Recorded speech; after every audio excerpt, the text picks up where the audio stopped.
President Buhari commends the media for upholding professionalism and enhancing transparency and accountability in the nation's electoral process. I seek your support in ensuring that you hold to the truth. You must not allow yourselves to be influenced by individuals with divisive motives. Ahead of governorship supplementary elections on Saturday, INEC says Bauchi and Adamawa states excluded due to cult litigation. The Commission encourages all registered voters in the areas where elections will be conducted to come out and cast their ballot. And trial of suspended Chief Justice of Nigeria resumes, with more witnesses testifying for the prosecution.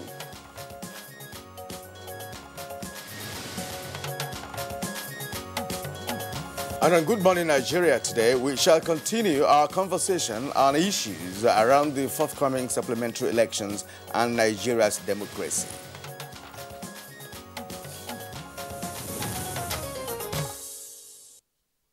All right, as you must have heard in the news headlines, there are indications that supplementary election in Adamawa State might not hold tomorrow. But that's because, again, as we heard, that the State High Court could not rule on Thursday. According to the report we have, ruling on the counter motion filed by INEC was adjourned. And indeed, Claire, Adamawa was one of the 6 states where INEC had scheduled supplementary governorship election following the March 9 governorship elections, in which the Independent National Electoral Commission declared inconclusive. Indeed, of course, in 6 states. Now, just as a reminder, the affected states are Adamawa, Benue, Bauchi, Kano, Plateau, and Sokoto. Now, in some of these states, collation of results and supplementary elections were scheduled by INEC for Saturday, March the 23rd, that's tomorrow. But this, of course, was the fallout of one infraction or the other of the electoral laws by either party agents or political thugs in some of the elections in those units. And besides the infractions, INEC declared elections in those states inconclusive, citing the margin of victory, or rather the margin of lead between the leading candidate and the runners-up as less than the number of cancelled ballots. And in other words, the number of cancelled votes appeared higher than the margin of lead. Indeed, Karen, you're quite right. But of course, we shouldn't forget Rivers State, where we now again understand that the electoral umpire, that's INEC, has fixed supplementary elections for April the 13th. Well, Good Morning Nigeria has been following, of course, post-March 9 governorship elections developments. Yesterday, we, of course, had, our episode on that topic. And litigations, of course, trailing from political actors. For instance, the back-and-forth litigation over collation of governorship results in Bauchi State. And as we indicated earlier, the exclusion allegation of one of the political parties in Adamawa State. Well, such litigation will trigger concerns, specifically how many of the inconclusive elections stands the chance of being concluded this Saturday? What are the issues playing up ahead of Saturday's supplementary polls? Will there be a walkover or a tightrope for INEC, given this series of litigation? Well, will security deployments be heavy or light? All right, these are, of course, issues that very important issues, and they will form part of our discussion as we again focus on the supplementary elections and what it portends for our democracy in this edition of Good Morning Nigeria. Wherever you're watching from, we welcome you as always. The pleasure is always ours to have you join us. I am Claire Adelabu Abdul Razak. Well, of course, and we are reaching you from the network service of the Nigerian Television Authority from our capital city here in Abuja. My name is Kirin Umar. It's indeed good to have you join us on the program this morning. That's the Friday's edition of the program. And as always, we shall bring you our complimentary segments, newspaper review, business, sports, foreign, and entertainment news. For now, let's begin with the morning news by Musbao Danwahab. Hello, Musbao. Hello, Kieran. Good morning. And Claire, good morning too. Welcome to the news. President Muhammadu Buhari has formally expressed Nigeria's appreciation to media practitioners in the country for enhancing the transparency and accountability of the nation's electoral process through professional conduct during the 2019 elections. Receiving the leadership of the Nigeria Union of Journalists, the president, however, made a case for support and cooperation with his administration towards bringing a sustainable end to the devastating consequences of the fake news phenomenon. Support in ensuring that you report the truth. You must not allow yourselves to be influenced by individuals with divisive motives. I agree that journalists face significant threats in executing their mandates.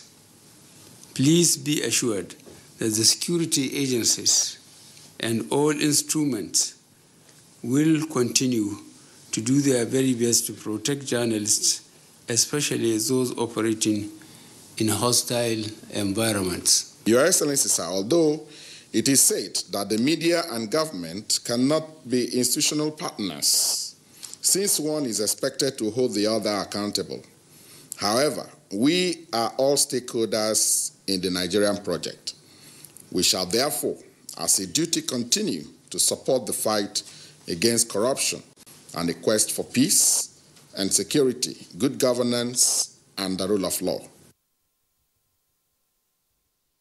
On electoral matters, the Independent National Electoral Commission, INEC, has scheduled 13th of April for the conduct of supplementary elections in Rivers State, while governorship supplementary elections will not hold this week Saturday in Tafawa Balewa local government area of Bauchi State, as well as Adamawa State, following litigations. This was disclosed during a press briefing by INEC in Abuja. The litigation and consequential order only affects the collation of results for the governorship election in Tafawa Balewa local government area.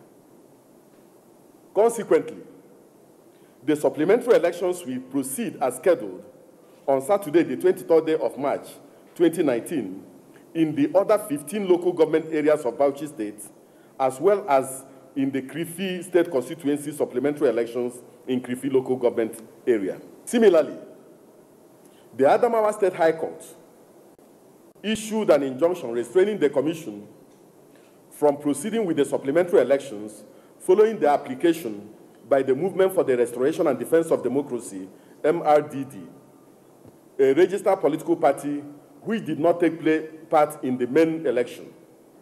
Notwithstanding the legal action over the supplementary governorship election, elections we hold in Nasarawa Binyeri State constituency in Mayobelwa local government area of Adamawa State, where the election had to be countermanded following the death of a candidate before the polls, as well as in the Obagaya State constituency in Hong local government area.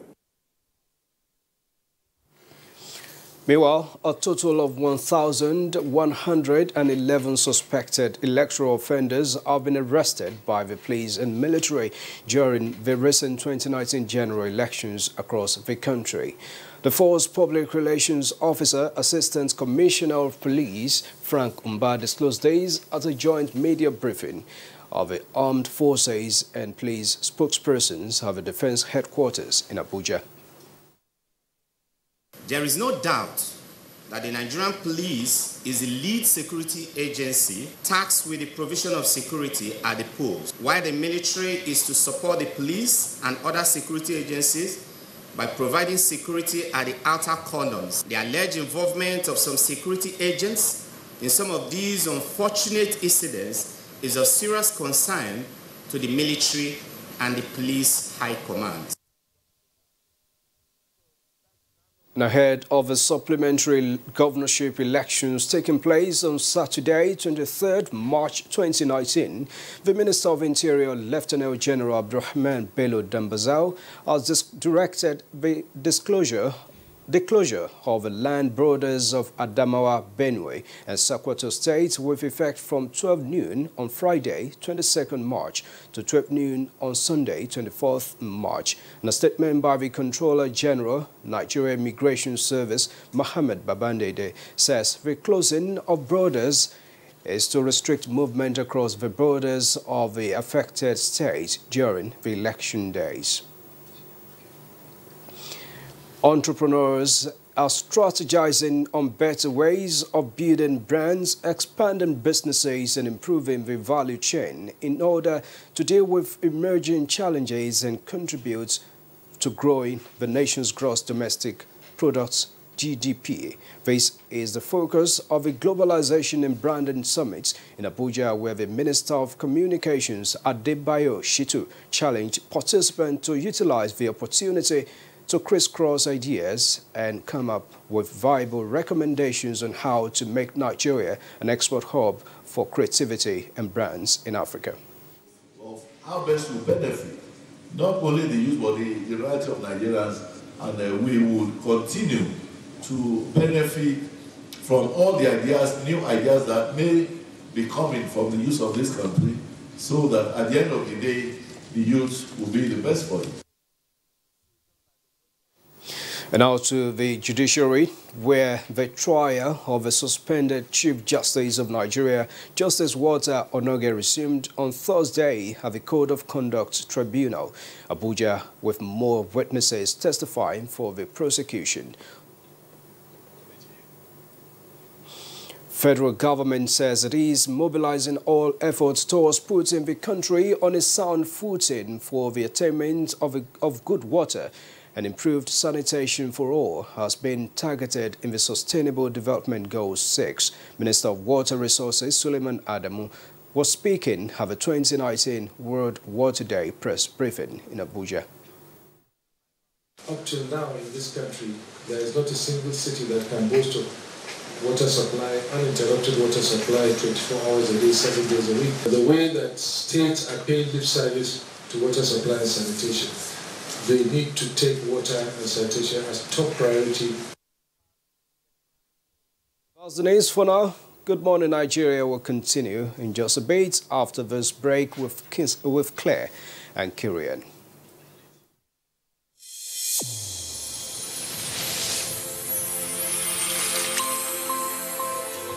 A new edition of TV Guide is out with special focus on the role of the media in election coverage. Exclusive on the National Broadcasting Commission, its mandate as the sole regulator of Nigerian media. Dr. Toma Dabaden and Ishak Modibo-Kawu. Now, this edition also features the king of stand-up comedy in Nigeria, Ali Baba.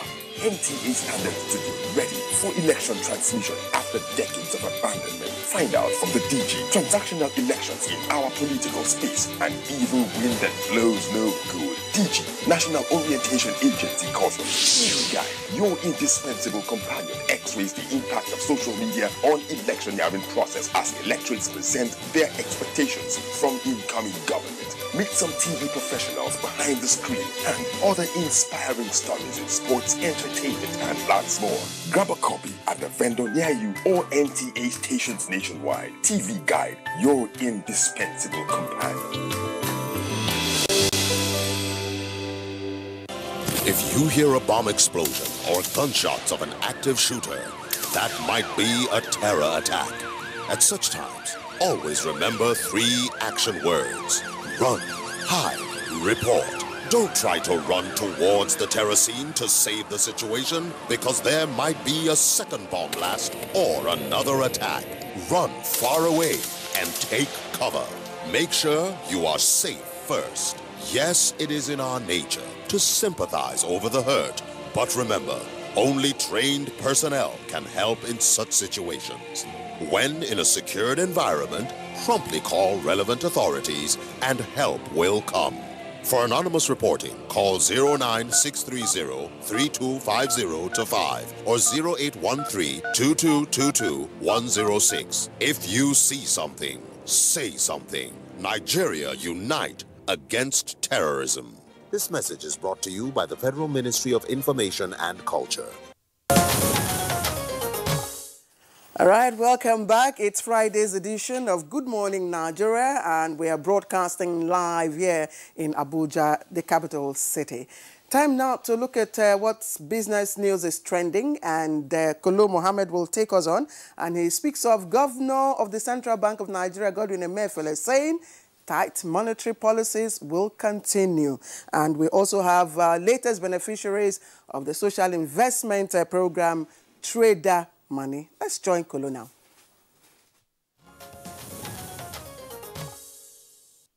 It's good to have you join us on Business News. Governor of the Central Bank of Nigeria is poised to ensure that Nigeria's tight monetary policy will continue in the near term, even as plans are in place to increase its funding of the agricultural sector with producers of rice, fish, tomato, textile, and palm oil, and others projected to get adequate support. The CBN governor, who said this at the conference in Lagos, assured that they will be able to maintain a stable exchange rate given the strength of Nigeria's reserves. Mr. Emefiele explained that the economy will see more growth and reduce unemployment from May 2019, when President Muhammadu Buhari's second term formally begins, adding that the Apex Bank will aggressively deepen its venture in development banking. At the height of the drop in crude oil prices, our FX reserves had declined to 23.7 billion in October 2016. With the implementation of the tools mentioned above, the stock of our external reserve has recovered steadily and has risen to $44.8 billion as at March 19, 2019. Now, contrary to speculation in some quarters, the Trader Money scheme and other JIP microcredit products market and farmer money, a component of the Buhari administration's social investment program, are still very much in operation. The Senior Special Assistant on Media and Publicity to the President, Office of the Vice President, Mr. Laolu Akande, said 30,000 traders across the 36 states and FCT after the national and state polls have so far benefited from the Trader Money loans. Mr. Akande said others have also commenced collection of the second improved loan of 15,000 naira after repayment of the initial 10,000 naira within 6 months, and are likely to further receive an additional 20,000 naira and as much as 100,000 naira loans when repayment is made accordingly. Mr. Akande further noted that the second phase of the Trader Money loan scheme will target 10 million petty traders, a significant increase from the initial target of 2 million beneficiaries. Now to stock.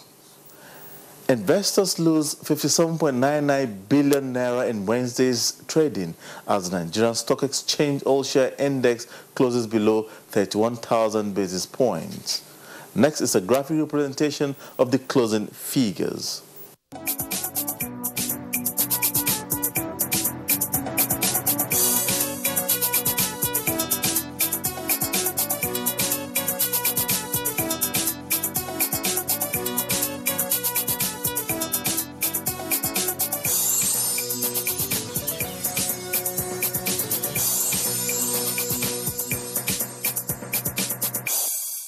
And finally, Minister of Finance Zainab Ahmed has been appointed Board of Trustees Chairman of the African Union Peace Fund.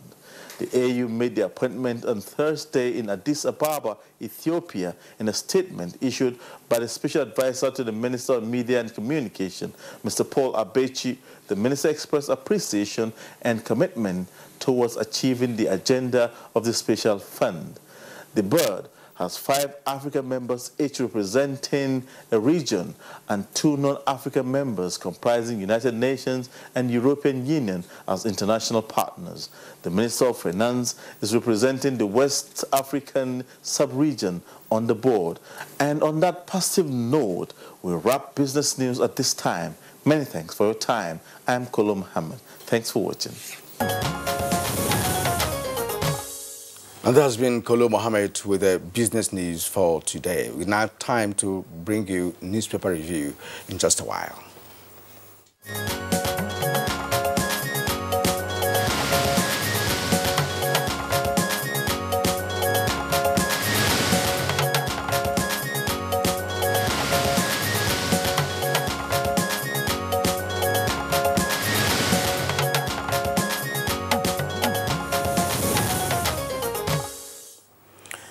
right, time again to look at the newspaper and all the news trending. Bayo Atayebi, as always, is here in his Friday mood. Have you activated the Friday mode? Thank God it's Friday. Good morning, Claire. Good morning, morning, Good morning, Nigeria. Yeah, and this morning we have about 6 newspapers to review, yes. And most of them, if not all, you know, have the political stories as the lead stories. You know, have. I mean, that's the trending news. Exactly. 18 states of the Federation. Exactly, and I have Claire, I have New Telegraph here as the first one, right? So let's go to the headlines. Sorry, to the lead headlines. You know, on the New Telegraph newspaper. Tambuwa or Tom Ganduje, Lalong battle for survival with 4 riders. INEC holds supplementary elections in 18 states. You can get the story on pages 2 and 12. Now, 3 recs to oversee Kano. Court halts Adamawa polls. Let Nigerians will prevail, U.S. tells INEC and security agencies. Of course, if you look at leadership newspaper, it also has as lead story, INEC concludes governorship polls in Kano, Benue, Plateau, Sokoto tomorrow. It's on page 4 with 3 riders. Says we must avoid constitutional crisis to resume collation of Rivers results April 2nd. Rerun elections to hold in parts of Bauchi and Adamawa. Claire. All right, of course, all the papers trending talk about or speak about the supplementary polls tomorrow. The Nigerian Tribune is not left out, and it has at its own rider, supplementary poll, 3 more recs for Kano, 3 state borders closed, and the riders come in 3. 22,641 voters expected in Bauchi polls. Don't conduct Bauchi rerun without Tafawa Balewa results, PDP writes INEC. And in Rivers, INEC to complete collation of results in April 2. Whole supplementary poll, April the 13th. You can read up the details of these on pages 2, 3, and 4. Let me quickly take on other political stories. On the front page of the Punch, you have INEC reacts as US says voter intimidation in Nigeria's 2019 polls disappointing. Let me read out the 2 reactions. Effects from the US is on the my left-hand column. That's to your right. We too were disappointed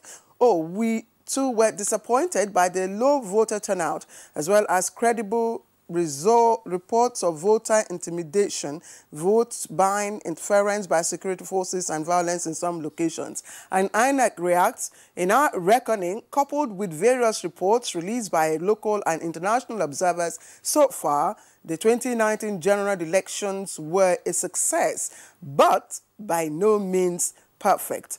INEC. Okay, and APC, just a little below the nameplate, APC PDP trade rigging allegations ahead of Saturday polls. INEC sends 3 additional recs, we've said that before. Police deploy 5 DIGs, 15 CPs, and AIGs. You can find out the details and which states on pages 2 and 41. And again, trading at the bottom, INEC insists no certificates for Okorocha, others declared under duress, page 25. And, okay, last political story, I want to look at it. It's on the front page of Nigerian Pilot. But let's now return to Bayo. Bayo, there's so much to talk about. Yes, let's start with the reaction from the United States Embassy. And specifically, the embassy says that as a long-time friend of Nigeria, it will continue to follow the ongoing elections. And it has said that it has no preferred party or candidate, but it has enjoined all stakeholders to work for free, fair, credible, and transparent and peaceful process in the supplementary elections that will come up tomorrow.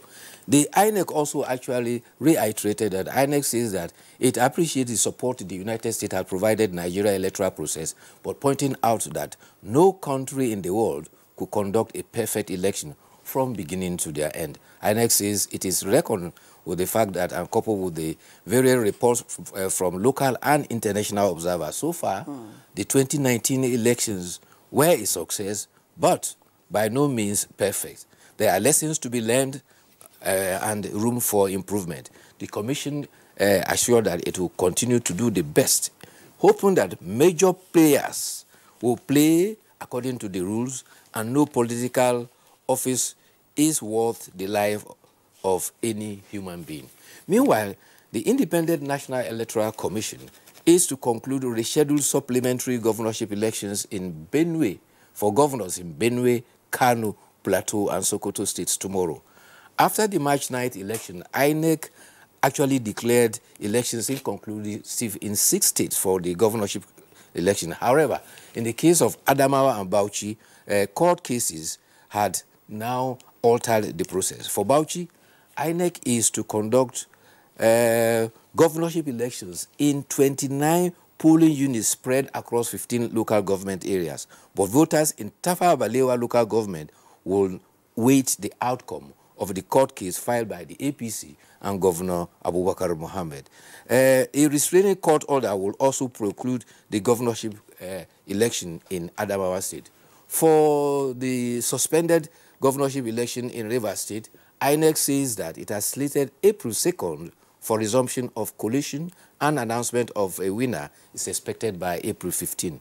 INEC has, however, cautioned about heading towards a constitutional crisis if litigations halting its electoral processes are not completed before May 29. You know, the term of all administrations, particularly those that are involved in elections, are supposed to end by May 28. And therefore, to what extent does the court have the power to stop electoral process? Because, of course, we've had in the past that no court should stop electoral process. What happened in this matter? Well, there are three levels. There are pre-election matters, there are election matters, and the others that go to the tribunal that subsequently goes to the appeal. So if you cross the border between these three, that is when some will tell you that there are no, directly, when it comes to elections, courts will have no interference. But what happens where, for instance, a party says it is registered, it was supposed to contest in an election, and its logo was omitted from the election, apparently precluding it from that election? Will that party fold its hands and keep quiet? Naturally, when your rights are violated, you go to court to seek the redress. And it is the incumbent on the courts to listen to everybody within the context of the law and then give us legal direction and precedence as far as the electoral law and the laws are concerned. In the case of Bauchi, I won't want to comment on that because it's sub judice. It's already before a court of law. All right, Bayo, this is even the focus of our conversation today on Good Morning Nigeria. Of course, we will have legal practitioners to really look at some of the issues, especially the one that you have read that has to do with exclusion on the ballot, because it's quite confusing. And again, the issue with Bauchi, again, that's Tafawa Balewa. There's a lot of people are misunderstanding what is the supplementary elections that are scheduled to hold in the different LGAs and what exactly is the issue with Tafawa Balewa local government area.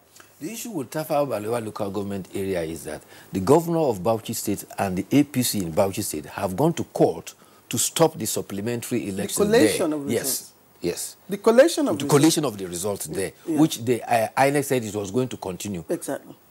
So that result is in dispute, and until the court resolves that issue of Tafawa Balewa will be held in abeyance. And that aspect of collation was the reason I even raised the issue of the court stopping it, because it's an electoral process that is still ongoing, so to speak, because it was inconclusive, and they are now collating results, and all of a sudden it is stopped. And what questions, where... I think we shouldn't even drag Bayo into that, because that's the crux of our discussion later on today, Bayo, yes. So, but we have other also very important stories, and the Nigerian pilot has it on its front page. It has to do with, of course, the judiciary. Federal government closes case against quite a number of riders as suspended CJN prepares for a no-case submission. On August 3-year asset declaration form not verified, witness says he has only 5 houses contrary to allegation of 55. Suspended CJN does not have $1 million in bank account, and CCT chair threatens journalists with 28 years jail for contempt. All the papers have this story on their front pages. Of course, some of them didn't give it as much prominence.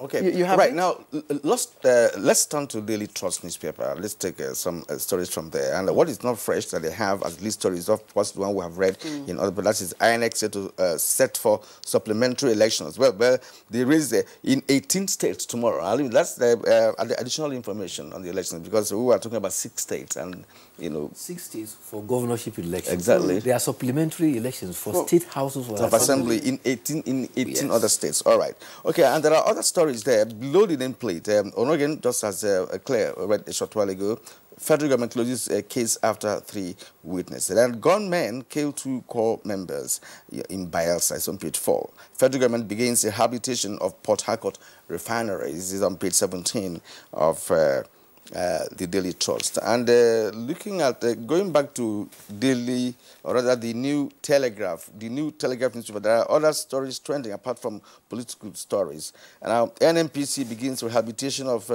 210,000 PD, that's barrels per day, Port Harcourt refinery, that's on page 4. And, of course, Nigeria can't make progress unless governance is right. That says Obasanjo on page 6. And abductors demand 300 million naira to free Buhari's prayer warrior is on page 9. And, of course, on the foot of the New Telegraph, we have Onogen.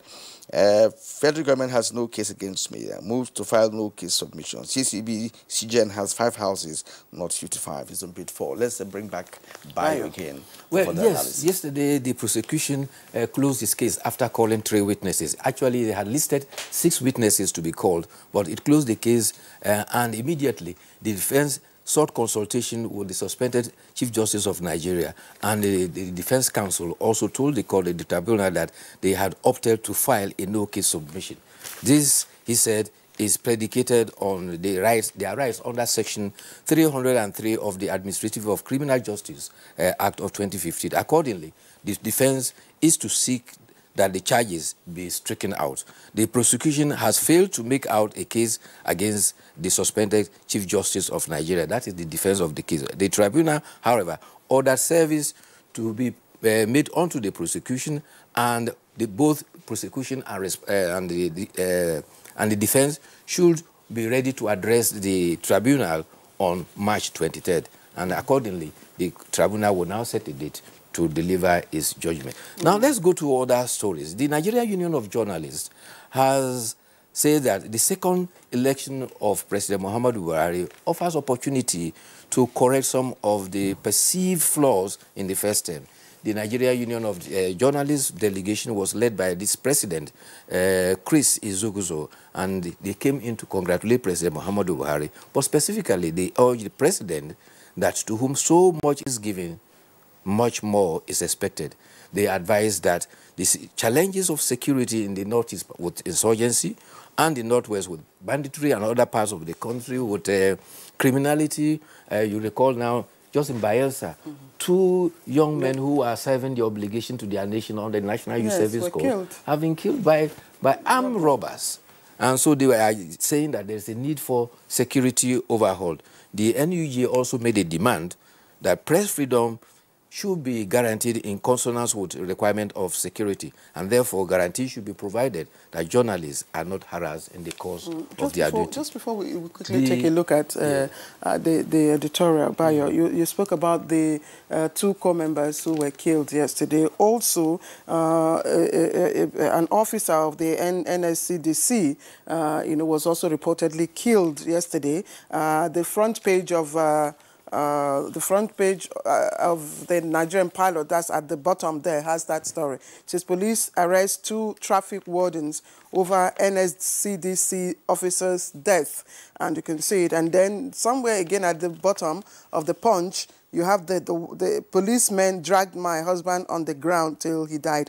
NSCDC officer's wife, And another one that the census will cost over 220 billion naira, says Population Commission.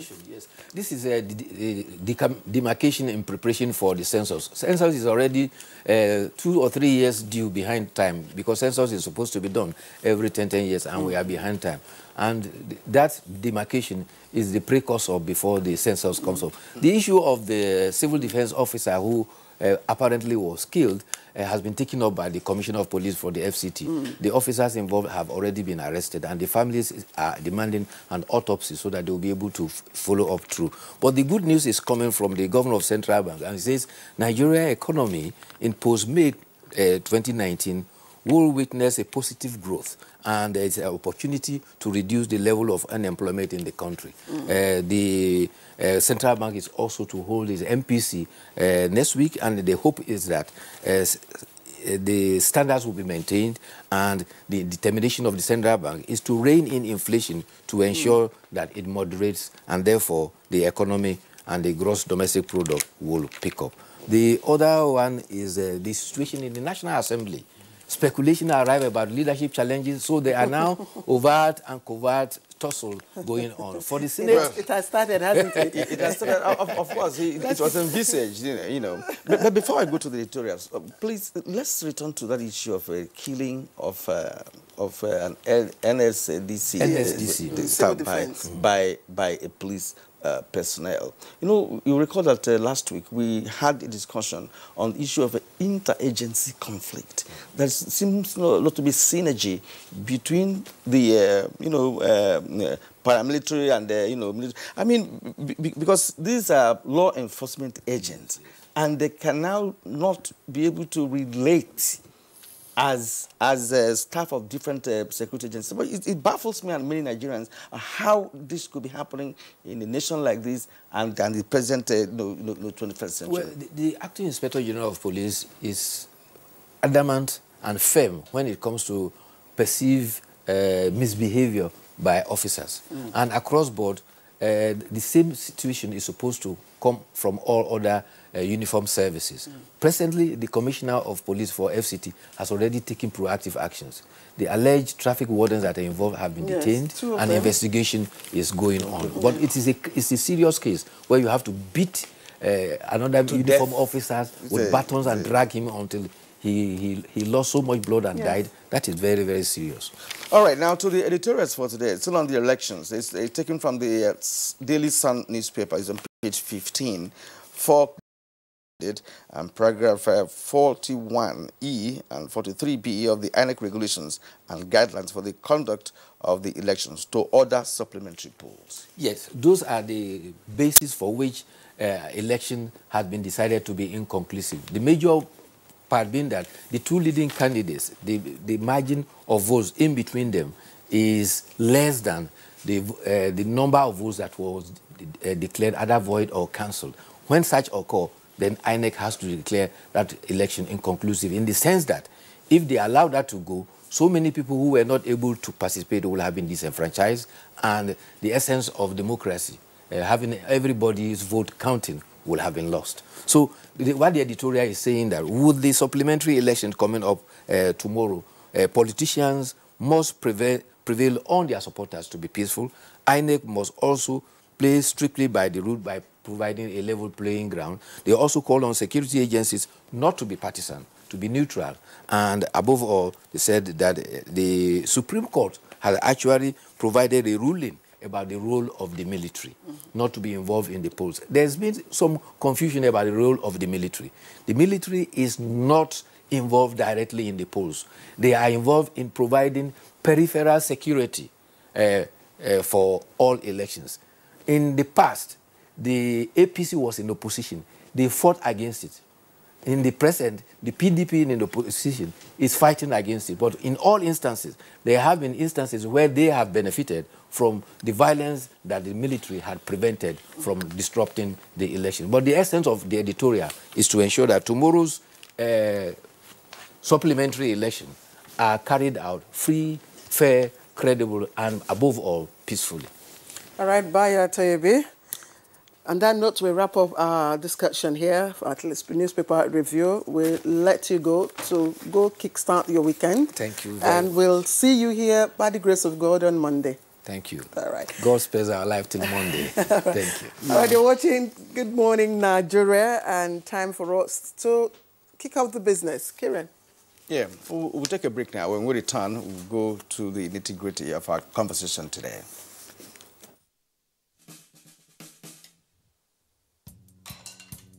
Son, Being good at something requires strength.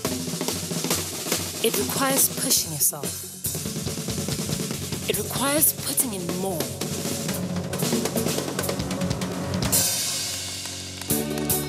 That's why the new improved Bornvita is packed with vitality and a great taste.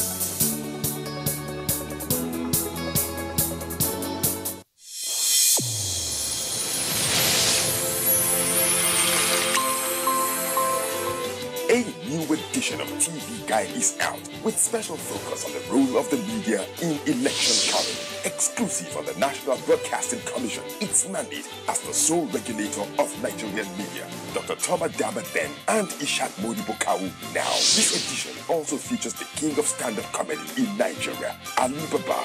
NTA Standard Studio ready for election transmission after decades of abandonment. Find out from the DG transactional elections in our political space. An evil wind that blows no good. DG, National Orientation Agency, calls on TV Guide, your indispensable companion, x-rays the impact of social media on electioneering process as electorates present their expectations from incoming government. Meet some TV professionals behind the screen and other inspiring stories in sports, entertainment, and lots more. Grab a copy at the vendor near you or NTA stations nationwide. TV Guide, your indispensable companion.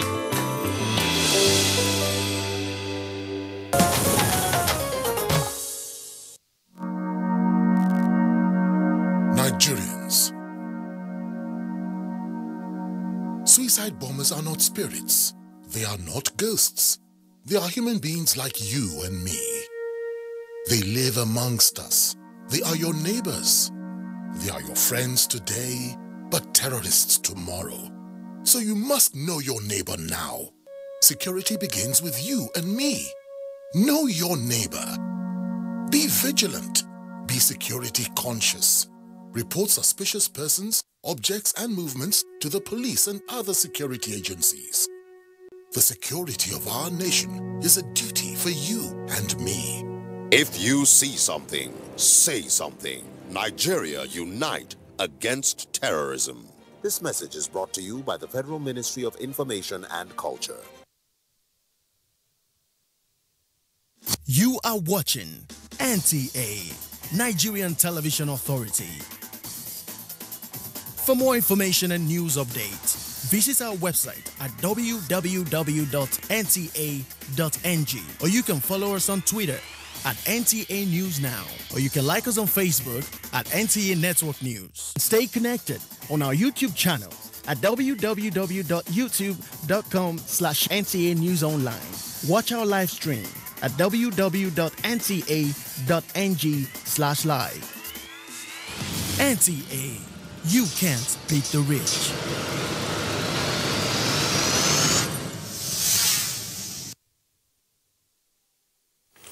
All right, we thank you for staying with us up to this moment on this edition of Good Morning Nigeria. And now we have guests to actually address matters arising, or matters that may arise as we get set for the supplementary elections bid for tomorrow. First, we have Mazi Afam Osigwe. Mazi Afam Osigwe was a former Secretary General, Nigerian Bar Association. It's a pleasure to have you this morning, Afam. Thanks for having me. Claire. All right, we have, of course, here with us in the studio, Chinwe Buka, who is the Assistant Director, Publicity, Independent National Electoral Commission, INEC. Thank you, Chinwe, for joining us. And good to see you again. Thank you. Good morning, Nigerians. All right. Also here with us, our in-house security expert, Kabiru Adamu. Kabiru, always a pleasure to have you. Pleasure is mine. Good morning. All right, let's start from INEC, and I'm going to ask Chinwe to clarify for us the true and exact position of the, Adamawa and Bauchi supplementary elections. What is likely to happen in those states tomorrow? Thank you very much, Claire. Like we had a briefing yesterday by the Commissioner in charge of Information and the Voter Education Committee, Festus Okoye, Esquire, that gave us a breakdown and a brief of update of the elections we're having in 18 states, Adamawa and Bauchi inclusive. Yes, we have a court order on about Bauchi, you know, for the governorship. For the senatorial and House of Rep, that one there's no problem. That one is going on. It's only in Bauchi, it's only in governorship that we have the court injunction. But like he said, the commission quickly sent a delegation, the team, to vacate that order. So maybe before the end of the day, and we will know what the situation is like. That's with the order Bauchi? For, yes, for Bauchi. Yeah. Okay. What about Adamawa? Sorry, Adamawa. What is the true position? What is happening? It's also the same thing. The election, like we know, the commission is insisting because the court order given is we are trying to see how we can vacate that and conduct the election there, because it's more of a technical. But we hear there's been an adjournment of ruling on the case. Is that the case? Yeah, there's an adjournment. For Tuesday. So for Tuesday. Adamawa may linger, you know, after tomorrow. All right, Chinwe, we had you yesterday. We had you yesterday on a similar topic, and of course you promised Nigerians that INEC is quite prepared and good to go. But I want to take you back to the just concluded elections, because INEC apparently was disappointed by some ad hoc staff who didn't do their job well. I recall a drunken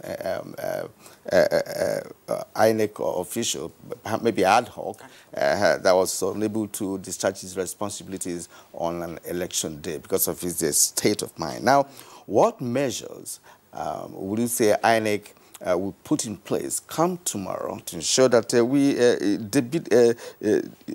debilitate and, of course, vitiate the experience we had in the last two elections? Yeah, it's quite unfortunate, that incident of ad hoc staff that was said to be drunk.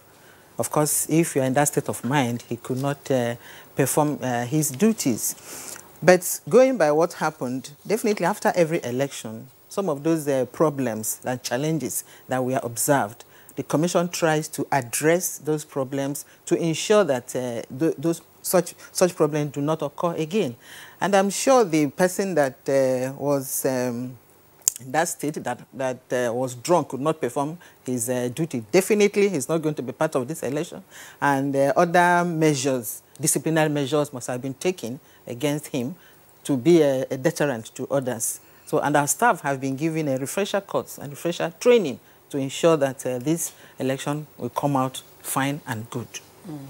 Okay, Mazi, I also like you to look at supplementary elections.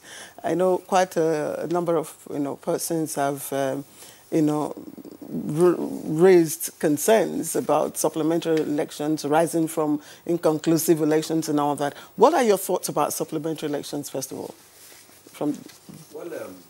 Before the election, INEC published their guidelines or regulations, which stipulated that if as a result of their inability to deploy material to a place, as a result of difficulties or violence or whatever, the conduct of the election or the collation is disrupted, and then the election is cancelled, or for any other reason, the election is cancelled, and then the margin of lead between the person that polled the highest number of votes and the runner-up is not more than the number of cancelled votes, that it will hold supplementary elections in those places.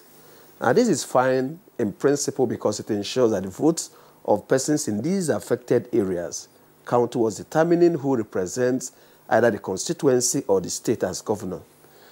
But that is looking at it as if it were that simple. But this throws up a lot of challenges of a person or persons losing in a particular area, resorting to violence so as to get those votes cancelled. It also raises the issue of the whimsical nature that an electoral officer or returning officer may, without any resort to logic, just arbitrarily decide to cancel votes because they say there's alleged violence. And also the difficulties as it's playing out in Bauchi, where even though the disruption may have taken place at a collation center, a decision is made to cancel those votes, even where there are available votes from the polling units and other levels where those elections took place. And to the extent that it will introduce arbitrariness and encourage violence, to that extent, should we be a bit circumspect about the issues that may give rise to inconclusive election, and the fact that it may rob the election of credibility. And there's also fears, people will now call it the Oshun treatment, that when you bring about situations that could make for inconclusive election, you may make for over-militarization or the use of police, as was alleged in Osun State, indeed as reported by the NBA observers that monitored that election, and then large-scale vote buying and intimidation of voters and violence. So it throws up a whole lot of issues. It's not as simple as it is. INEC was well-intentioned in bringing this out, because if people voted, their votes should be part of determining who leads them.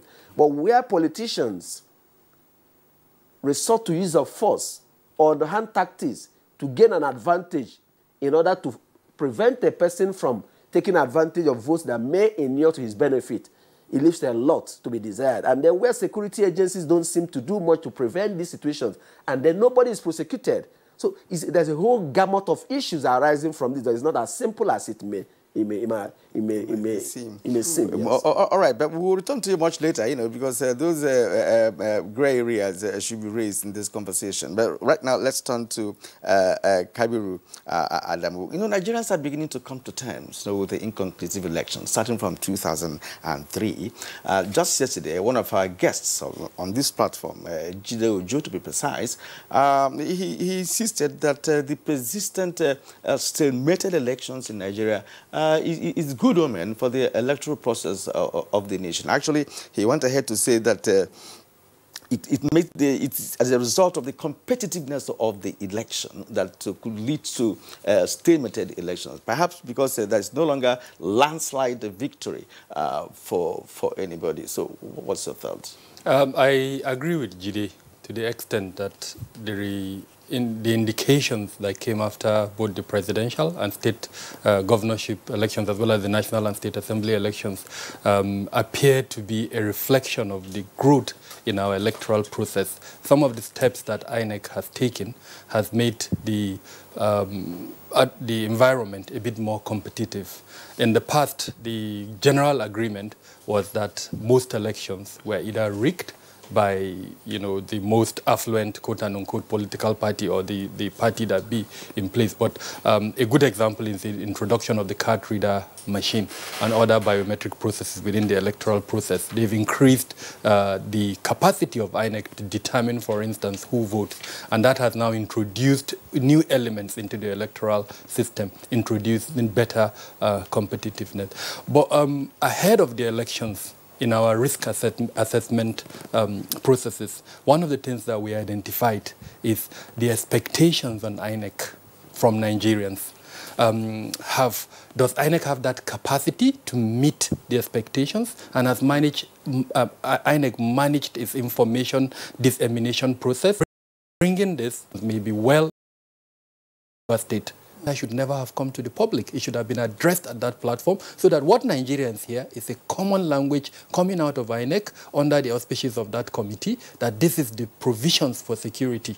I don't know if INEC understands the implication of not managing the security processes very well, to the extent that Nigerians are a bit apprehensive in certain locations to come out to vote during the supplementary election. So while the 2 points raised, arbitrariness and the conduct of security during elections, are valid, I think the platform for managing them is available to INEC. Whether INEC is using that platform or not is another matter entirely. I've spoken to at length on whether the person managing that department in INEC is doing his work the way it should be. In other words, the director of security in INEC.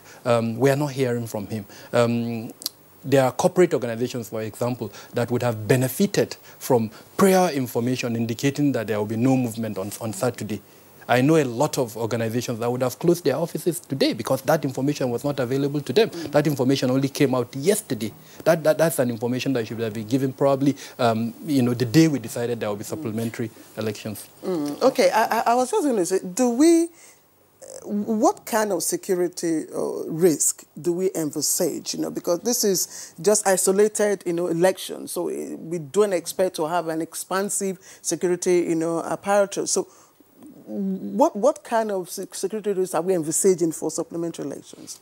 Claire, let's start from the clarification that there will be supplementary elections in 18 states, as it were, and Her Excellency will clarify that point. And then in terms of where we see the higher risk, this will be states where the elections were declared inconclusive. So majorly Kano, Sokoto, Plateau, Benue. Adamawa and Bauchi are very contentious for the issues that were raised earlier on. In terms of our risk assessment, we've identified Rivers and Adamawa State as ones of highest risk. And a lot of factors have led to that categorization. One of them is the conduct of politicians, that I'm very happy yesterday in your program you spoke at length on that, the do-or-die attitude that politicians approach elections with. Then, of course, unfortunately, the conduct of security agencies themselves that have given the perception that they may be biased in one form or the other. And I underline the word perception. It may not be correct to that extent. Another factor that is also very important are non-state actors that are involved in the electoral processes, especially youth gangs, that unfortunately politicians sometimes use to achieve their objectives. So that has led to categorization of those two states. But having said that, the other states that we're watching very closely are the other states, Sokoto, Plateau, Kano, and Benue, where the elections have been declared as inconclusive. And for obvious reasons, the stakes are high, politicians will do everything, to their extent. What manner of security deployment are we going to see on Saturday, tomorrow? Unfortunately, that has not been clarified, but we know from the functions of the Interagency Consultative Committee on Electoral Security what each agency is expected to do. Are we going to see that tomorrow? I'm not very confident. Let's put you on hold. I know, yes, because we'll return to Chinwe, because Kaibiru has raised very critical points here with respect to security. Of course, INEC is the epicenter of all of this, but he is talking about management of the security architecture, who are posted for elections. But I was also wondering, why he said that, because the police, is the lead agency when it comes to security. To what extent, does INEC come in here in terms of ensuring security on election day? Yeah, to a very large extent, INEC is involved, because INEC is the umpire, and we have this Interagency Consultative Committee on Election Security that involves all security agencies. The chairman is the chairman of the committee, and then that of security advisor. Then the police is involved, the federal safety, the army. They are all involved. They are all members of this SS committee. But INEC, of course, they have their deployment plan. Like I said, the security agencies are directly involved with the security. INEC is part of it, because INEC will tell them, now we need so number of policemen or security agencies in the polling unit. And theirs is to map out their operational plans and know how many do we need, what number do we need, and how do we deploy them. So they have that arrangement with the police. Police, like we said, is the lead agency in securing electoral environment. But recall yesterday, because you were here yesterday, when one observer who was our guest yesterday, his name is Mokhtar Modibo, he mentioned that in some polling units that he actually observed, there are in fact, in one of the polling units in Karo, for instance, he said one unarmed female police officer was there. And that particular polling unit had up to 1,000 registered voters. So, I mean, in the face of any kind of conflict or misunderstanding and what have you, what will she be able to do? Can she really do anything? And when you talk about deployment, which of course you say falls under the purview of INEC, now how do you ensure that people that are posted to polling units are there and the numbers specified are represented? No, you see, when you plan things, you know what exactly you need and you know what you are planning for. You can plan, but the execution at times might be a problem. Like I said, our guideline is that we have 4 policemen, 4 security agencies at the polling unit. Now, if we now map out and plan, we have 4, and in the deployment paper, we have 4. If anything happens, if only one is there, there must be a problem. So we need to find out what happened. Does it mean that the people who were scheduled to be there were not there? And what happens? There has to be a disciplinary measure to ensure that those who were not on the duty post, where they were assigned... Who takes responsibility? Is it INEC or the police? In that circumstance? I think both. Okay. You know, both. Yes, Chinwe, we'll come because the main issue that Kabiru raised is that of management. You understand? He said he has said INEC has not been able to manage the platforms available to you effectively. But we will get back to you why you put some thoughts to that question. Afam, let's probably clarify for us. Can I ask? Yes. Managing the platform effectively. Please, can you give us a clearer picture? Let's have a clearer picture of what you mean by we not managing the platform effectively. Okay, Let's get it clear. Okay. I've looked at the functions of the Interagency Consultative Committee on Electoral Security, that's listed out, in your website. What it says is that one of the responsibilities of that committee is to look at infractions by security agencies and recommend disciplinary measures. Now, we have a situation, just the example he gave, and I've seen it. I did election observation under the Transition Monitoring Group in Lagos, and I've been to polling units where I saw just one police lady in particular.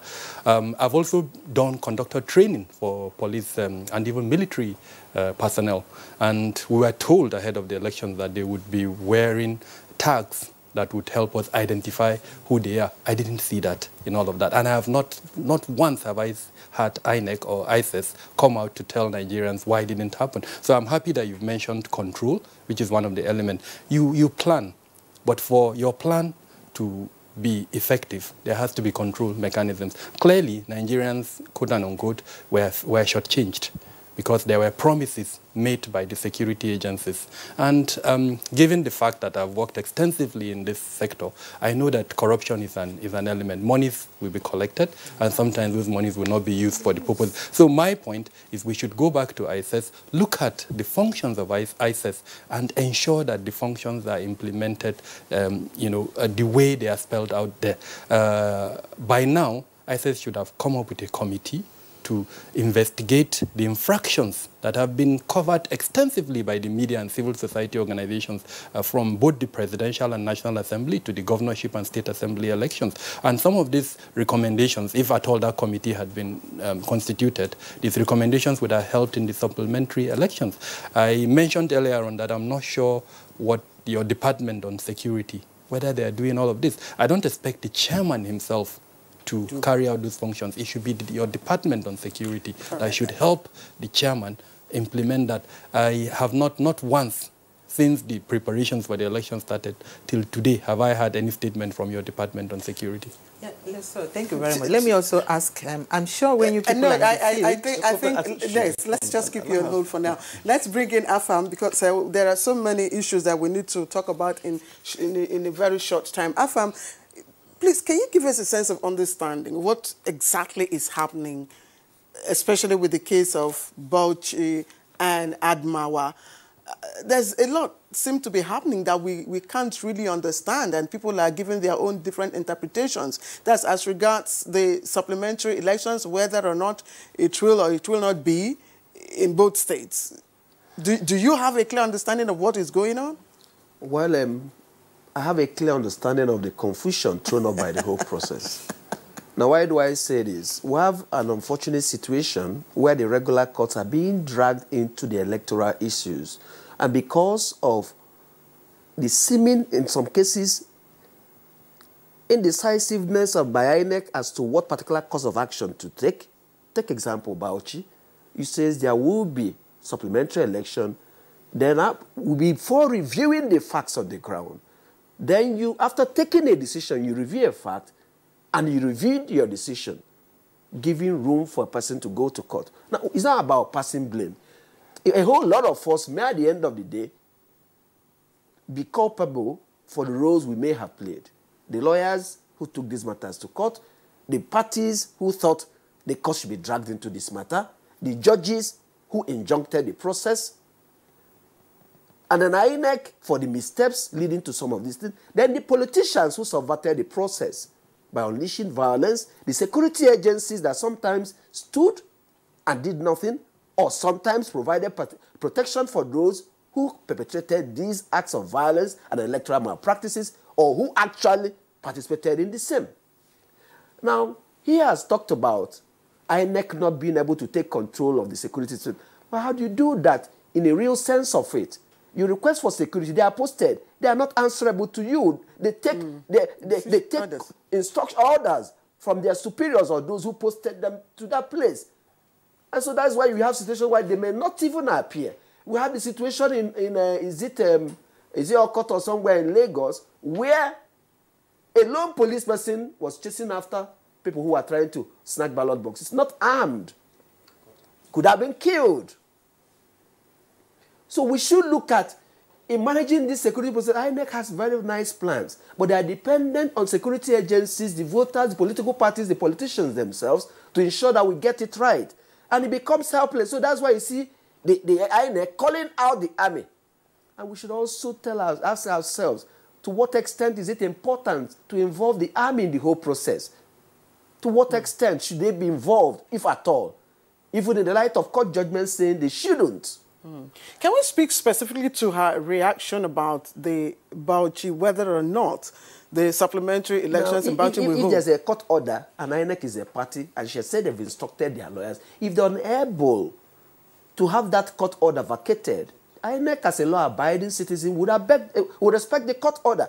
But she said the other elections that were not affected by the court order would go ahead.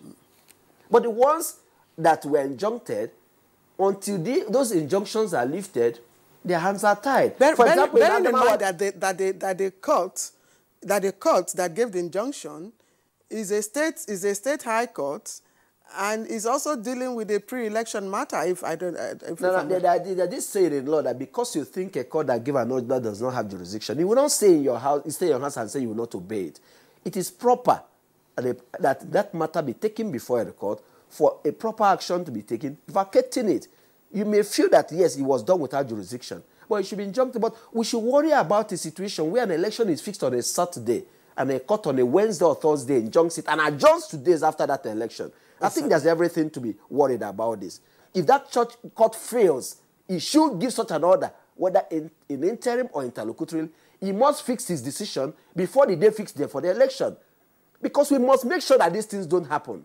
The courts are becoming, some of our judges, with due respect, are being dragged into this process. We are judicializing the political process so much. And some of these orders, with due respect, ought not to have been made in the first place. I think, Claire, one thing very, very pertinent that he raised is, first of all, as he started, that he has a clear understanding of the confusion. And, of course, it's on record that, as he also pointed out, that the judiciary is eating so much deep into this process. And now we just hope that we'll get out of this electoral quagmire, after this supplementary election. But I want to return to Kaibiru in the sense that, pockets of violence were recorded in the states where we are going to have a regional election, which actually precipitated, the inconclusive nature of elections in those areas. And that means that security concerns are inevitable. Now, what kind of security architecture would you like to see the police put in place as we do this rerun on Saturday? Okay, I wouldn't want to overemphasize the role of the police only. I would like to see the architecture as a whole. As far as I know, there are 24 organizations that are under the Interagency Committee on Electoral Security. The general perception is that the police is the lead agency for civil security defense. But I'll cite an example. Let's use Kano, Sokoto State as an example. Sokoto has borders with Niger. And as far as I know, there will be supplementary elections in about 20 plus local governments in Sokoto. So imagine a situation where the immigration service does not get involved. No matter how good the police is, if the immigration is not involved. The borders will be porous, possibly foreign elements will come in and subvert the electoral process, either by voting where they shouldn't vote or even committing some acts of aggression here and there. So my point is that no agency should see itself as alone for electoral security management. They should work together in synergy for implementation of the electoral security management protocols under the platform of ISIS. And I'm happy that the Commissioner of Police in Sokoto has spoken at length on this. The essence of having that platform is for them to work together.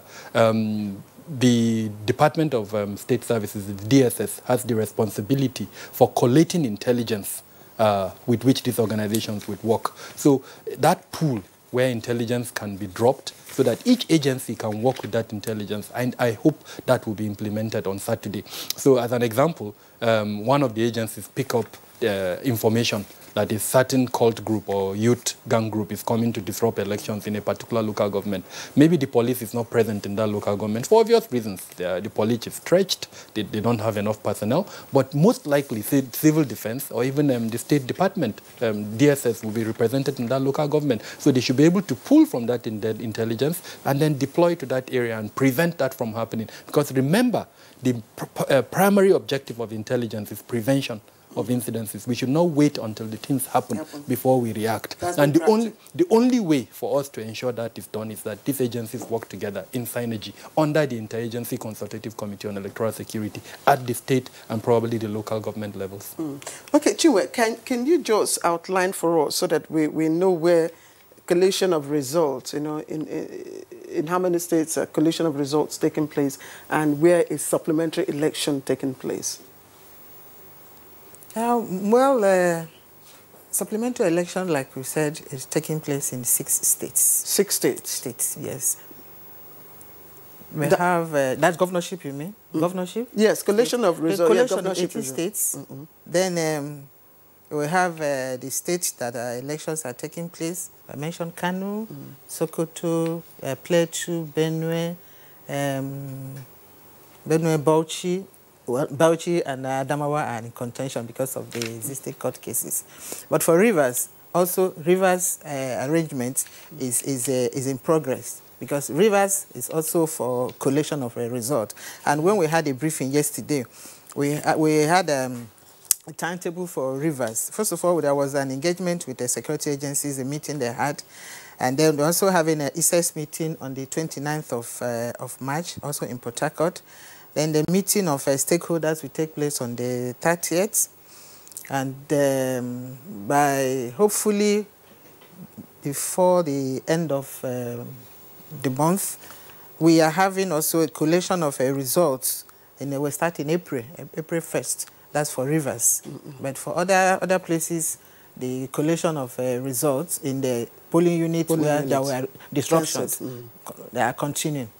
Now, we're talking about collation of results. Many Nigerians may ask, what is the guarantee that the results being collated now may not have been tampered with? Because, I mean, it's all a thing of trust, and transparency. What is the guarantee they are not tampered with? That is one. Two is when a returning officer declares an election inconclusive, does INEC, as a body, have the right to overturn that decision?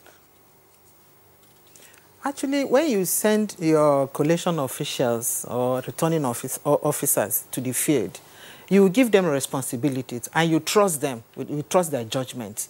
So if they now return an election inconclusive, we believe that it's best of their abilities and it's to the interest of the nation that they have done that. So we trust them, we believe them. Just like, when declaring result under duress. Just like that.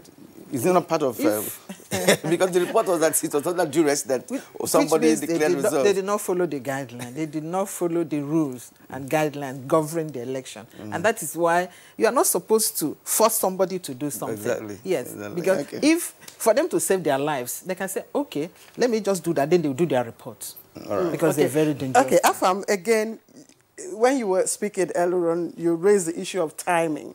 And I'm going to ask you, might there have been, or do you envisage any constitutional breach, as provided for in the Constitution, electoral laws or INEC laws, with the timing of the supplementary elections? Well, I think the most important thing is that the election has taken place. What the Constitution did is to give a maximum time and a minimum time for INEC to conduct the election before expiration of the term of tenure of the present occupant. So an INEC has complied with this. Though people may argue that holding means starting and concluding, but I think it would be safer to have these processes concluded before these timelines as to avoid any issues of interpretation as to whether the constitutional provision has been complied with. But I think the most important thing would be to ensure that the issues that keep extending the ability of INEC to conclude this process are sorted out so that the level of uncertainty being experienced in the polity will be cleared, so that any person who feels aggrieved with the final outcome of the process will then be able to properly exercise all the options available to them. But I also think it should call to question our ability to conduct an election that whoever wins or loses will be able to take the outcome as being a true reflection of the will of the people. I keep using the will of the people. He made reference to what Jido just said. Somewhat I'm tempted not to quite agree with him. The continuing nature of the inconclusive nature of our election, especially those that arise as a result of violence and intimidation of voters or refusal to use candidate readers or to deploy material and personnel to conduct the election, should more count against us. It does not show the competitive nature of the election. It has more to do with the management of the electoral process and the ability of people to resort to violence without the state being able to curtail the ability to subvert the process.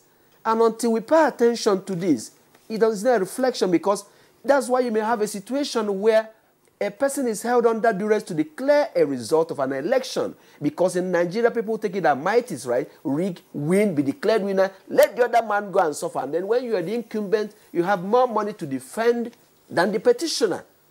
Until we get these things right. And that is why I'm glad that INEC refused to issue returning officer to the returning certificate of return to the affected person, because if you use violence to get yourself declared winner, then it means that there was no declaration in the first place. It's a difference between that the process that led to the tabulated result was faulty, and then you could challenge that successfully. But for you, by force of arms or threat of violence, or even inflicting grievous bodily harm or killing a person, get yourself declared winner, you're like that's like a man that coronated himself and put a crown on his head. There's nothing there.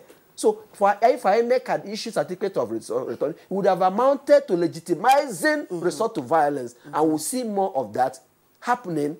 Because, you say you can do this. So you can score the least number of votes and put a gun to the man's head and say, declare me winner. And I'm glad that that returning officer still had the presence of mind to continue saying, I am still doing this under duress. I'm doing this so that I'll be alive for my family. And it's very, very important. And it also brings to question the security component of the electoral process. To what extent are those who are attached to public functionaries, government officials, abuse their office? To what extent do security details assigned to public officials think that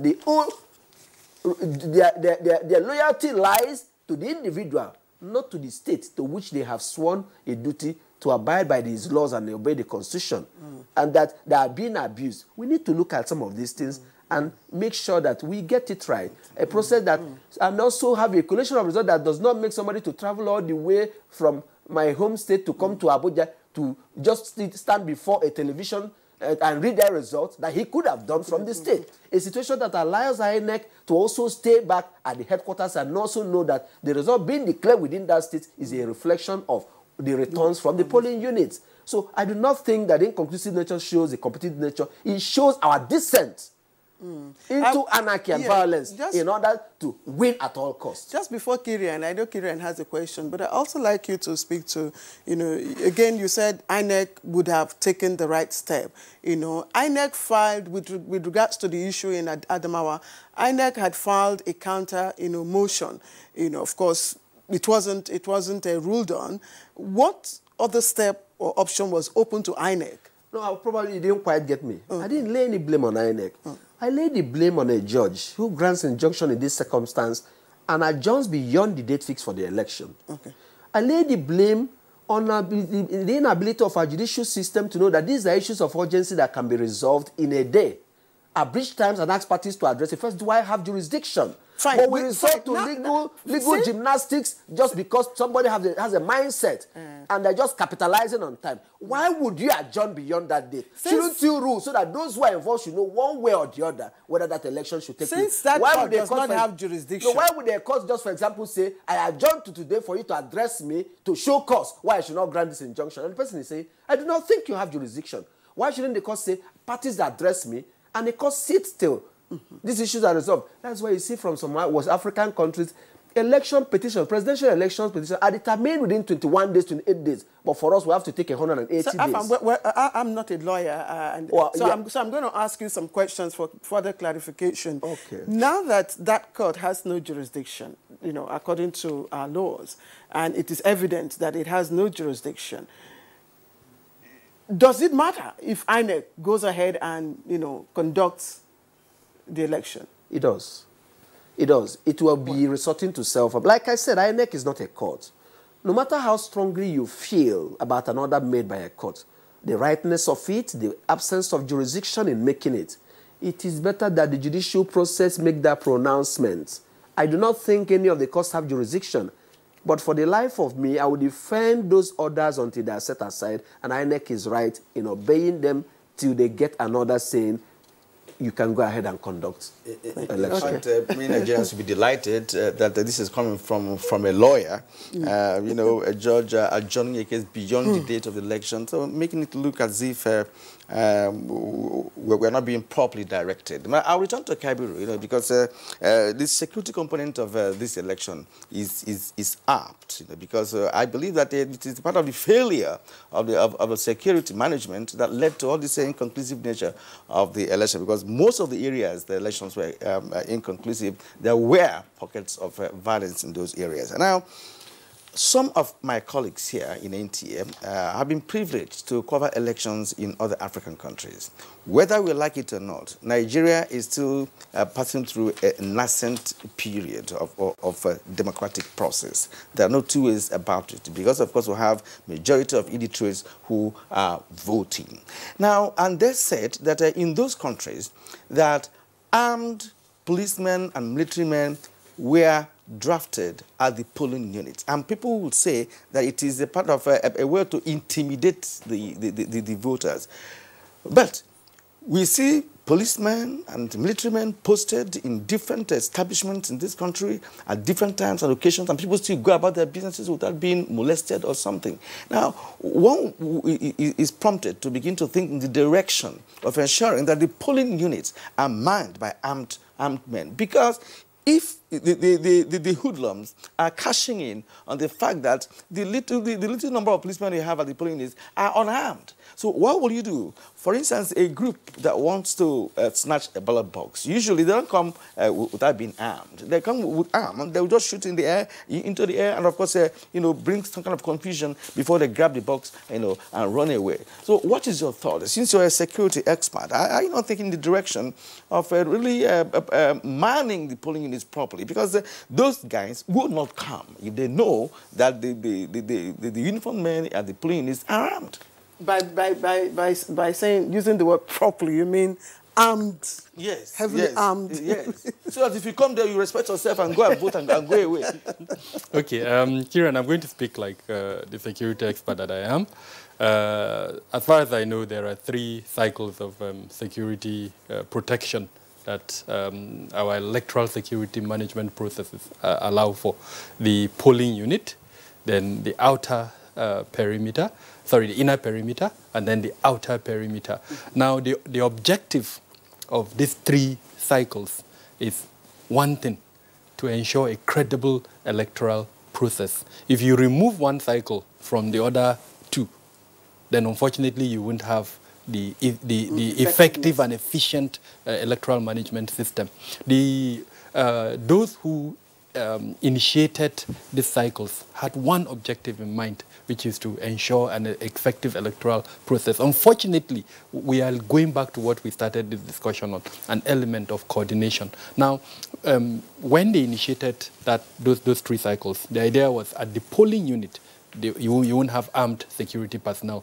In the inner perimeter, you will have armed security personnel, the police, the military, and possibly the civil defense, and a few other security agencies armed in the inner perimeter. In the outer perimeter, you will have the same thing. Now, the whole idea is this, and I said I'm speaking as a security expert.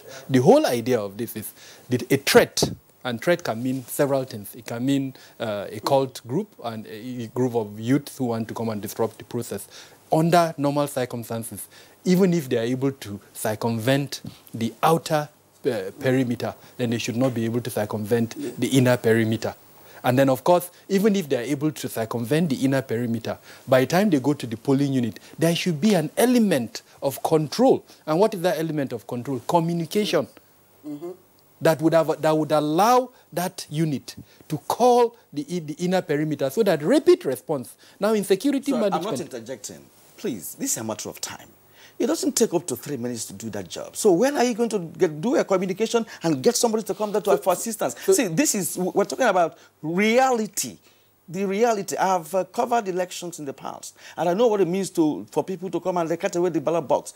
They are dangerous. They operate like armed robbers, as simple as that. So if somebody is in a polling unit, is unarmed, and somebody comes in with the AK-47, and you want somebody who is not armed to start making calls to bring in the people on the other perimeter, it doesn't work that way. It's a matter of time. There's a time factor in this. So why I'm asking this question, is because we know ourselves in Nigeria, and the moment the hoodlums know that the people there are unarmed, they can strike at any point in time. And this led to this inconclusive nature of elections in our country from 2003.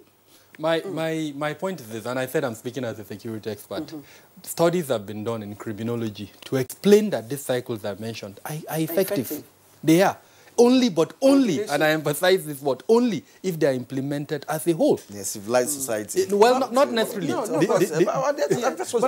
of course, Kieran, civilized society, yes. Kieran, our constitution provides for, the type of security. He said, and you know that, we wrote the constitution. We wrote the constitution as if God sent the constitution down to us. The challenge is this. Let me just make this point. The challenge is this. If we have a situation where we have armed security personnel within the polling units, under the current climate we have, it will create bigger challenges. Yeah. But the reason is this. The ethos, and I emphasize this word, of our security functions, unfortunately, has not reached that development where it is for the protection of national interest. Unless and until the ethos of our security functions are made to meet the national interest, so that the person who is carrying the gun knows he's not working for an individual. He's working for the national interest, then I will not advocate for a gun at the polling unit. All right, it's okay, Afam, we'll come back to you. Let's take a quick short break. We've got tweets coming. When we come back, we'll read out the tweets and then we'll ride home with more questions.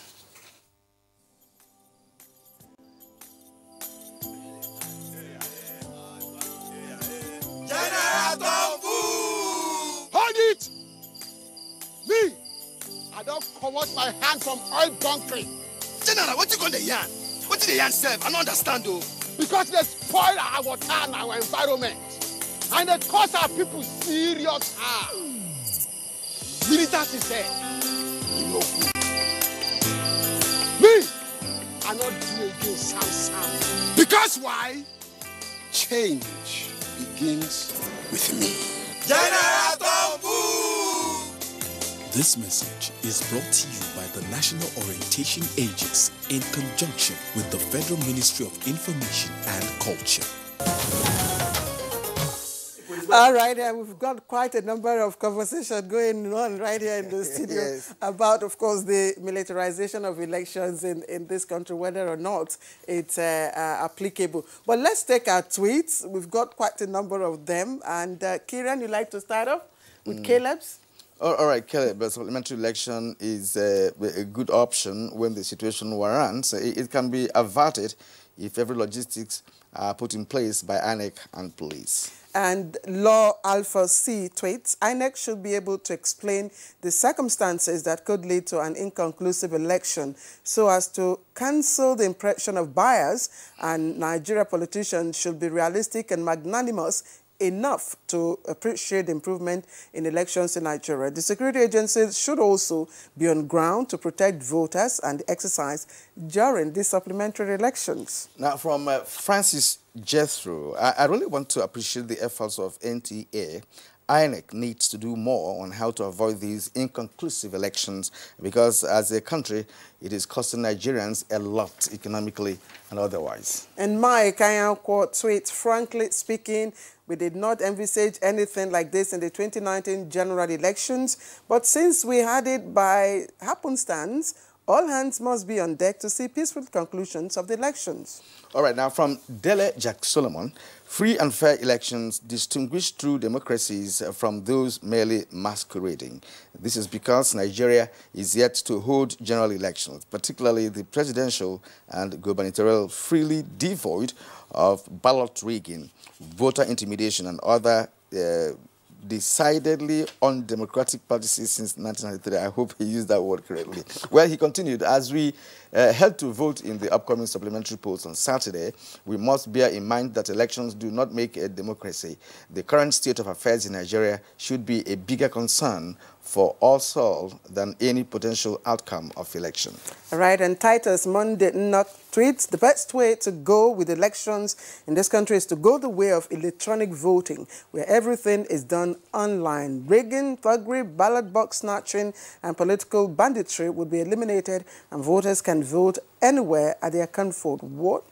I want to also listen very carefully to this one. Oti he said that there will never be a peaceful election until politicians are treated like every other civil servant, and their offices is made less glamorous, like in every other civilized nation. Yesterday, Claire, sorry, we had a conversation on this matter where I suggested that, look, if a senator is placed at, on level 17, for instance, and House of Reps perhaps on level 15, that nobody will fight going to representatives except those who have service in mind. Right.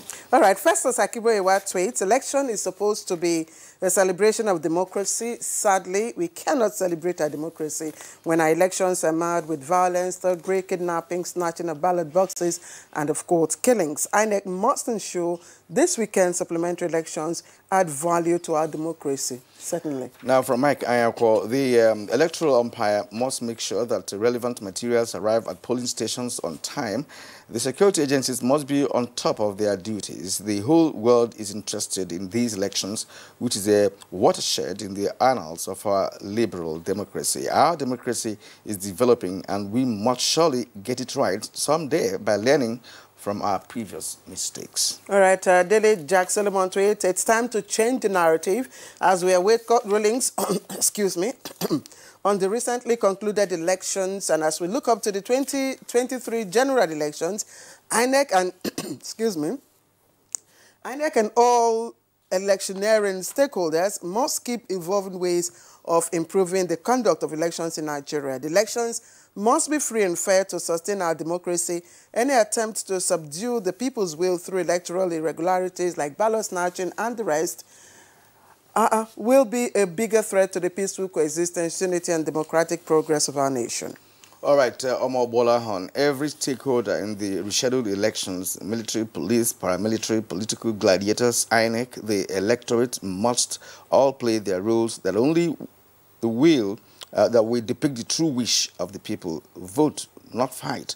All political gladiators must come to the reality that we have only one country, Nigeria, and any attempt by stakeholders to throw the country into conflagration because of some people's desperate ambition must be eschewed. We ain't going nowhere with such move.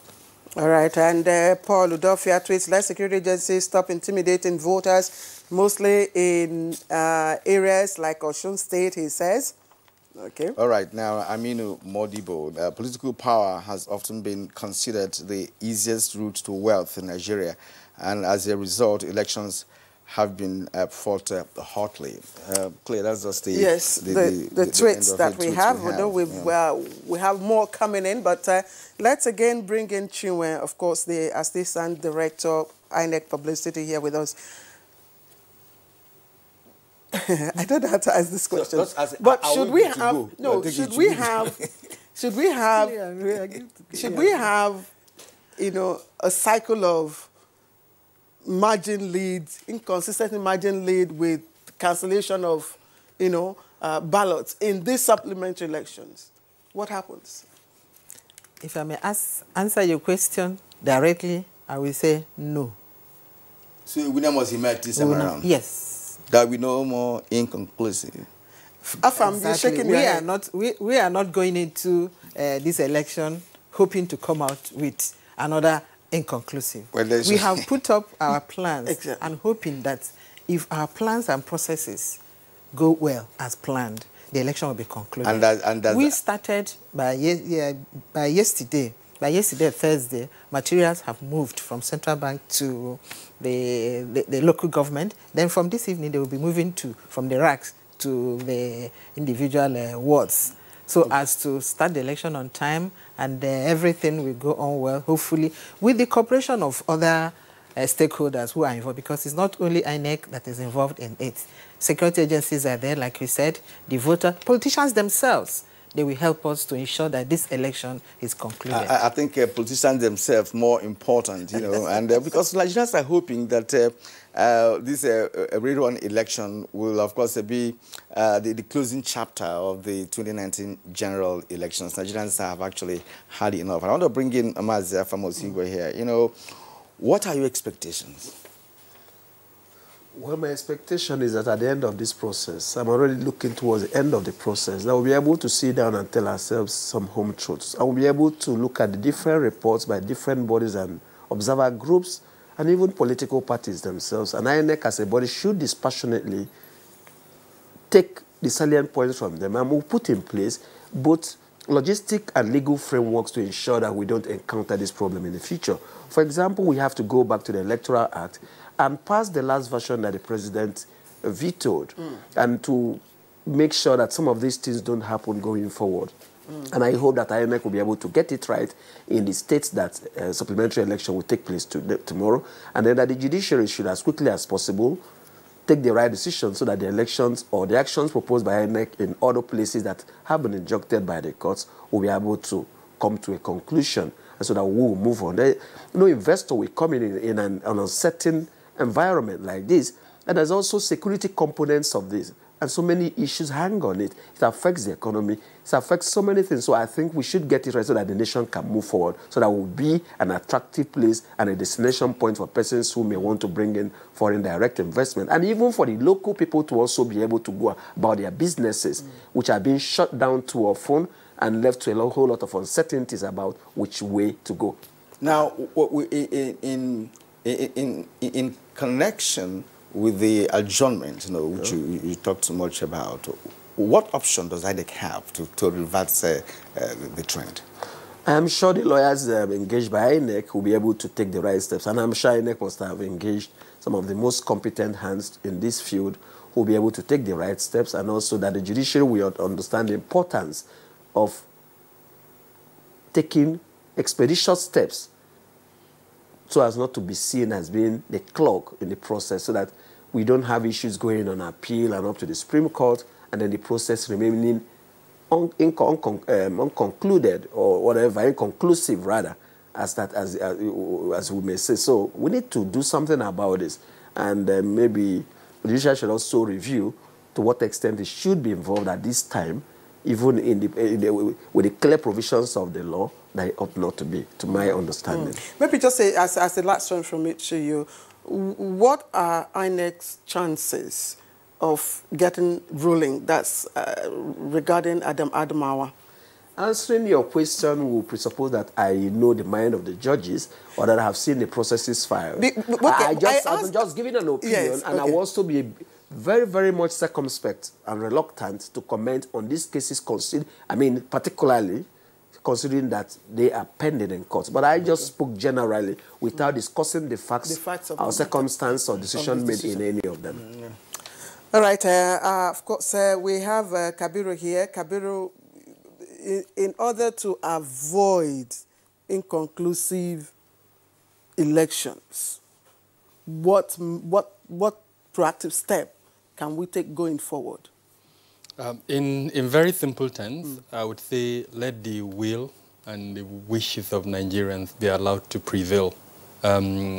All stakeholders, starting from INEC, must respect that we're in a democracy so that Nigerians will have what they want. And the only way to ensure that is professionalism. And INEC has done a lot. It should continue to do that. Training, control mechanisms. I would ask INEC to actually improve on that in all ramifications, including security. It needs to enhance its control mechanisms. Not coming out with plans and making sure those plans are implemented is the element of control that I would like to see more. Then more importantly, and I'm very glad that you've harped on that, the conduct of politicians. They are the greatest risk, and I say this with all sense of responsibility, to our democracy. They are the #1 beneficiaries of the democratic process, yet they are the #1 risk element to the democratic process. What are your thoughts about turnout this supplementary election? Based on the feeds, like I said, I'm a member of an observation group. Based on the feeds I'm getting, I think people are very sensitized. People are going to come out to vote, at least in a lot of the locations where I've monitored pre-election. So I expect a voter turnout probably at par with the last 2 elections, or even may even surpass that, because there has been massive mobilization by both, the politicians themselves and to an extent INEC. And I think the media, you've been doing a wonderful job, really, in terms of the coverage. There is no TV, radio station that you tune into that is not talking about the supplementary election. So a lot of sensitization, mobilization is in place, and I expect massive voter turnout tomorrow. And let's get that of Chinwe's own view. Have you been sensitizing people in those specific areas? Has there been any INEC sensitization mechanism with respect to this supplementary election? We do in the states that are having elections. Our head of voter education and publicity in the states, they have been making some enlightenment, letting the people know where elections are taking place and what are expected of them to do on election day. And from the feelers we are getting from the field and the states, voters are really interested and enthusiastic about coming out to vote. But they are also asking for their environment to be secured. They don't want the security men to intimidate them or cause confusion in the polling unit. If the environment is right, the Nigerians are really, really ready to come out to vote tomorrow. And Claire, you'll agree with me that this is going to be keenly contested, because in some of those states, they are vying for 78,000 votes, some are vying for 120,000 votes, right? So, you see, the margin, between the lead candidate and the runner-up is very slim, and the votes being contested for are also not huge, right? So it's going to be keenly contested. We hope we're going to see a very good supplementary election that will be conclusive. Yes, I like Afam again. One of the tweets we had, suggested electronic voting as a way of checking inconclusive elections. I will not be in a hurry to suggest that, because the ballot snatching will then become electronic. But I think we should find a hybrid that involves physical voting and then also allows the collation to be transmitted to INEC center or somewhere. They should be able to, they have at their disposal enough experts in this field who should be able to advise them. Our experience in NBA, where we introduced electronic voting, has not been a very good one. It has produced 2 leaderships that have been contested. And then people talk about hacking, manipulating the process. I'm not saying this is correct. I'm not saying this happened, but that allegation has been there. So and America also is accusing China of interfering in the electoral process. And Russia. So if these advanced countries could have this problem, I guess ours would be huge and probably worse. So we should find an electoral process that works, that will be very difficult to be manipulated, and allows the computation of results to be done in such a way that if you snatch result sheets, you actually snatch nothing and discourage people from trying to manipulate the process. Would you subscribe to option A4? No, I will not. No, they say it's crude. No, excuse me. They say it's crude, but it produced the best, but the we best also election have result a in this situation country. where people, on account of their tribe or religion or something, may be intimidated as voters. So I imagine it could be worse if you openly show how you're voting. So I go but for. It produced the best election. Well, in this I would country. not want to. That was about 26 years ago, and I would like to suggest a system that not only ensures the secrecy of the votes, but the credibility of the entire process. And I will not be an advocate of Cape Verde, because I also covered, you know, one of the elections there. I think it's operating what you call the hybrid election process, where you have collation is done, you know, physically, and then the results are sent to a database and then sent online. You know, so Nigeria may want to look at that. Yes, hacking is still there. You know, let's start and see how. As that long as it's plays out. electronic, hacking is a possibility. There are no two ways about that. There are people who specialize in doing that.